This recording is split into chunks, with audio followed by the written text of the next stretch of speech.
Bienvenidos. Hoy vamos a hablar de un tema que, de una forma u otra, nos toca a todos en algún momento: el enfriamiento de la fe. Y no hablamos de una gran crisis de fe, sino de esa pérdida sutil de fervor que a veces nos sorprende. Y para guiarnos en este tema tan delicado, vamos a apoyarnos en la sabiduría pastoral de Octavius Winslow. A ver, seamos honestos. Esta sensación nos suena a casi todos, ¿verdad? Esos momentos en que Dios parece lejano, orar se siente como una tarea más y la confianza como que se tambalea. No es que uno deje de creer, para nada, es que la fe parece perder su chispa, su fuerza. Esa sensación de lejanía es justo el punto de partida de lo que vamos a explorar. Lo genial del enfoque de Winslow es que él no viene a juzgar. Todo lo contrario. Él se acerca a este tema como un médico del alma. Su meta es darnos herramientas para hacer un diagnóstico honesto, poder identificar los síntomas, entender de dónde vienen y, lo más importante, encontrar el camino para recuperar la salud espiritual. Aquí tenemos nuestra hoja de ruta para hoy. Empezamos con el diagnóstico, luego vamos a definir qué es una fe saludable para tener un punto de comparación. De ahí pasamos a los síntomas, las causas y terminamos con lo bueno, el camino de regreso al fervor, con la mirada siempre puesta en Cristo. Muy bien, empecemos con el primer punto de nuestro mapa, el diagnóstico. Porque, antes de buscar una cura, es fundamental entender bien el problema. ¿Qué es en realidad eso del enfriamiento de la fe? ¿Es posible que una fe que es genuina se pueda debilitar? Y aquí está la primera gran idea de Winslow. Él dice algo que es súper importante. La fe verdadera, la que viene de Dios, no se puede perder, es indestructible. Pero, y aquí está el detalle, sí puede enfermarse, puede debilitarse, perder vitalidad, sobre todo cuando hacemos una cosa: apartar la mirada de su origen y su sustento, que es Jesucristo. Ahora, para saber si nuestra fe está enferma, primero tenemos que entender cómo se ve una fe sana. Y para Winslow, ojo, la fe no es una idea abstracta, no, es el motor que impulsa toda la vida cristiana. Miren qué interesante esta definición. La fe, según Winslow, no es solo creer un montón de datos teológicos. Es algo que nos involucra por completo. Involucra la mente, que es iluminada para entender el Evangelio, pero también el corazón, que se arrepiente y se aferra a la promesa de un Salvador. Es una confianza activa, personal, total. Y cuando está sana, esta fe es increíblemente activa. Es una maravilla. Nos da un ancla en medio de las tormentas, nos permite seguir caminando aunque el panorama esté súper oscuro, funciona como un escudo contra los ataques de la duda y poco a poco va limpiando y transformando nuestro corazón. Bueno, ahora sí entramos en la fase de diagnóstico. Winslow es muy claro en esto. Ni la fe más fuerte del mundo es inmune a tener sus momentos de debilidad. Y para demostrarlo, no usa ejemplos inventados, sino que nos lleva a las vidas de verdaderos gigantes de la fe que están en la Biblia. Pensemos en Abraham. ¡Qué personaje!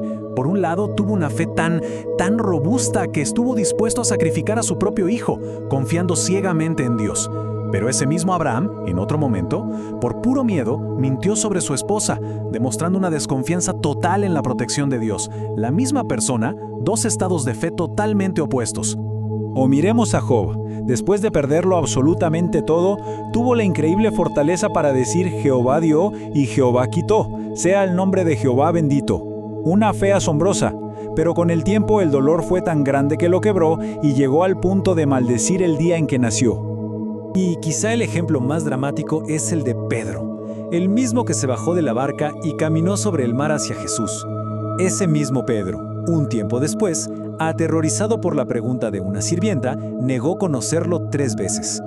Estos ejemplos nos enseñan que la fe puede fluctuar y que nadie, absolutamente nadie, está libre de tener momentos de debilidad. Ok, ya vimos los síntomas. Ahora vamos a lo profundo, las causas. ¿Qué es lo que provoca que la fe se debilite? Y aquí Winslow, con una precisión casi de cirujano, no se queda en lo superficial, sino que va a la raíz del problema para mostrarnos qué es lo que de verdad ataca la vitalidad de nuestra fe. Y miren esta frase de Winslow. Es para darle vueltas, ¿eh? La duda es hija del orgullo. Normalmente pensamos que dudar es una señal de humildad, ¿no? Pero él nos dice, momento, dudar de las promesas de Dios, en el fondo, es una forma de orgullo. Es como decir, mi análisis de la situación es más confiable que lo que Dios ha dicho y hecho en Cristo. es una idea que nos desafía. Winslow usa una metáfora súper potente para describir estas causas. Habla de gusanos que se comen la raíz de nuestra fe desde adentro, muchas veces sin que ni nos demos cuenta. Él identifica 4 de estos gusanos que atacan en silencio nuestra salud espiritual. A ver, repasemos estos 4 gusanos. Primero, la oración descuidada. Si la fe necesita de Dios para vivir, dejar de hablar con Él es básicamente dejarla morir de hambre. Segundo, vivir por los sentidos, o sea, por lo que vemos y sentimos, en lugar de confiar en la palabra de Dios. Es decirle a Dios, tus promesas no son suficientes para mí. Tercero, esa falsa humildad de la que ya hablamos, que en realidad es incredulidad disfrazada. Y por último, el pecado tolerado. La fe y el pecado consentido no pueden vivir juntos en el mismo corazón. Uno de los dos tiene que ganar. Bueno, después de tanto diagnóstico y de ver las causas, llegamos a la parte más esperanzadora, el tratamiento. Y aquí Winslow nos guía por un camino que no se centra en la culpa, sino en la gracia y en la acción para poder reavivar una fe que se ha enfriado. Y aquí está la clave de todo. La restauración no depende de nuestra fidelidad, sino de la de Dios. Como dice la Escritura, aunque nosotros fallemos, Él permanece fiel, y esa es nuestra gran esperanza, nuestra ancla. La recuperación empieza cuando recordamos quién es Él, no lo débiles que somos nosotros. Esto nos ayuda a ver las pruebas de una forma completamente diferente. Winslow nos recuerda esa imagen del que refina la plata en el fuego. Dios permite el fuego en nuestra vida no para destruirnos, sino para purificarnos. Y lo mejor es que Él está ahí, sentado, controlando el proceso, cuidando cada detalle para quemar solo las impurezas y que nuestra fe salga de ahí más fuerte y más brillante. Pero ojo, Winslow también nos lanza una advertencia muy importante.